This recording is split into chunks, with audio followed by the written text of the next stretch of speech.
최근 호주 미래형 궤도 장갑차 도입 사업인 랜드 403단계 사업 최종 후보에 오른 한화 디펜스의 레드백이 까다롭기로 소문난 능동방어장치 APS와 대전차 미사일 발사 시험에서 놀라운 성능으로 테스트에 성공했다고 합니다. 랜드 400 페이즈 3은 총 383대의 궤도형 장갑차와 17대의 지원 장갑차를 획득하는 것으로 장비 구매에만 5조 원이 투입된다. 이 밖에 장갑차의 호주 국내 생산 및 후속 군수 지원까지 포함하면 총 8조에서 12조 원의 예산이 편성됐다. 이 때문에 전 세계 방산업계가 주목하는 군 획득 사업 중 하나였다. 랜드 400 페이즈 3 최종 2개 후보에는 우리나라 한화 디펜스의 레드백 외에 독일 라인 메탈 디펜스의 링크스가 최종 후보 장비로 올라갔다. 호주군은 지난 2016년 말부터 랜드 400 사업을 본격화했다.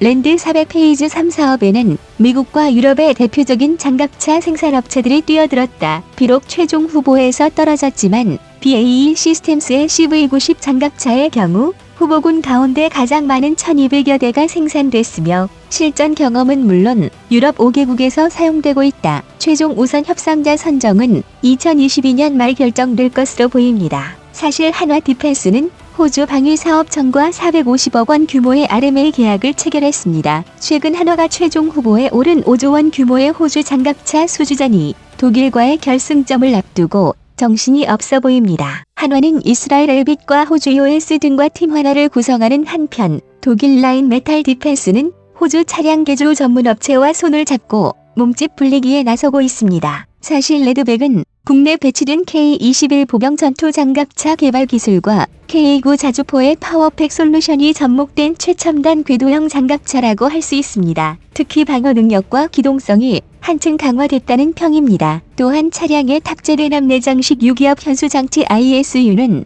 토션바 형식의 완충 장치와 달리 지면 상태에 따라 능동적으로 충격을 흡수할 수 있는 장점이 있습니다. 특히 복합 소재 고무 궤도 CRT가 장착돼 소음과 진동이 대폭 줄어들고 가벼운 차체를 유지하면서도 방호력을 높일 수 있는 설계 및 기술이 적용되기도 했습니다. 또 무장과 방어 시스템은 팀 하나를 구성한 이스라엘과 호주의 최신 기술이 콜라보를 이루고 있습니다. 특히 차량 내부에서 특수 고글을 쓰고 전차 외부 360도 전 방향을 감시할 수 있는 아이언 비전 장갑차로 접근하는 대전차 미사일 등을 사전에 포착해 유격하는 아이언 피스트 같은 능동방어 기술도 탑재했습니다. 특히 얼마 전 레드백 시제품 3호기 출하식에서 개발을 담당한 한화 디펜스 연구원 20여 명이 차량 내부에 장착되는 강판에 각자 레드백의 선전을 기원하는 응원과 기대의 메시지를 적어 나오며 사업 수주를 기원하기도 했습니다. 얼마 전 1월 12일 한화 디펜스는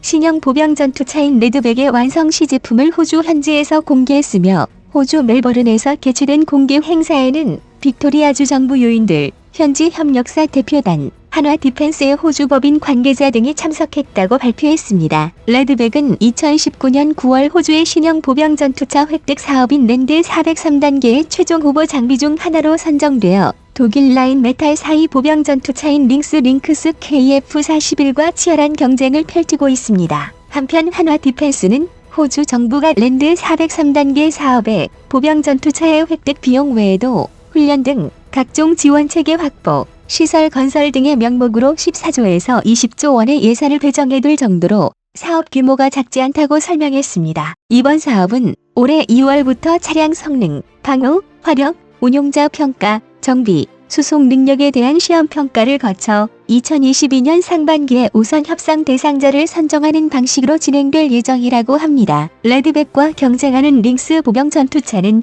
승무원 3명에 8명의 보병이 탑승할 수 있고 44톤 정도의 중량 대비 높은 출력을 낼 수 있는 것으로 알려졌습니다. 우리나라의 한화가 팀 하나를 구성하는 동안 독일 라인 메탈도 파트너사를 모으고 있습니다. 호주 차량 개조 전문업체 미네롭은 최근 독일 라인 메탈 디펜스와 파트너십을 맺고 링크스 KF-41 차량의 수십억 달러 규모의 부품 제조 솔루션을 제공할 예정이라고 합니다. 미네롭은 모든 상용 차량을 위한 차량 장착 솔루션을 설계 및 제조, 설치로 고품질 자동차 액세서리와 구성품을 제공하는 업체입니다. 이번 파트너십을 통해 미네콜은 라인 메탈의 호주 장갑차 성능 시험평가 RMA를 위한 다양한 중요 브레킷과 차량 구성품 등으로 링스 KF-41 어셈블리를 지원하고 있다고 합니다. 여러분들도 다들 들어보셨겠지만 RMA는 최종 우선 협상자 후보를 결정하기 위해 현지에서 각종 성능 시험 평가를 거치고 운용자 평가를 통해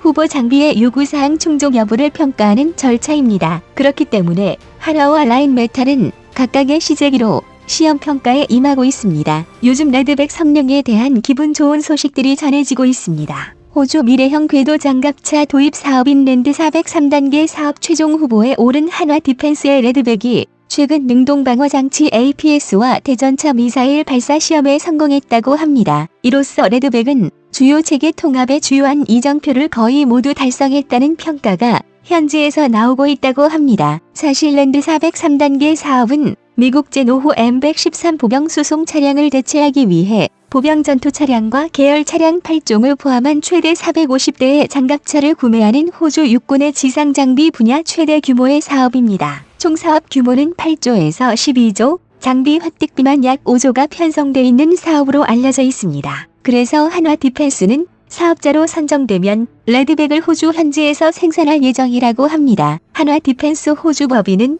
현지 중소업체들과 폭넓은 공급망을 형성하고 현지 생산 시설을 구축하고 있습니다. 17일 방산업 전문 매체 디펜스 블로그 등에 따르면 한화 디펜스가 이끄는 팀 레드백은 최근 이스라엘에서 아이언 피스트 APS와 대전차 미사일 스파이크 LR2 통합 시험을 마쳤다고 발표했습니다. 아이언 피스트는 날아오는 적의 위협을 레이더로 탐지, 식별하고 일정 거리에 도달할 경우 포탑에 장착한 대응탄으로 파괴하는 장치입니다. 레드백은 이스라엘 방산업체 엘비트에 APS를 장착하고 있습니다. 그리고 아이언 피스트 성능 시험은 2020년 말에 이루어졌습니다. 스파이크 LR2 대전차 미사일 발사 시험은 2월 초에 이루어졌으며 사실 스파이크 LR2 대전차 미사일은 스파이크 미사일을 개량한 것으로 사거리가 지상 발사 시 최대 5.5km, 헬기 발사 시 10km에 이릅니다. 무게는 발사관 12kg, 미사일 13kg이며 헬기 탑재형 발사관은 27에서 30kg입니다. 길이는 1.17m, 탄두는 이중고조 대전차,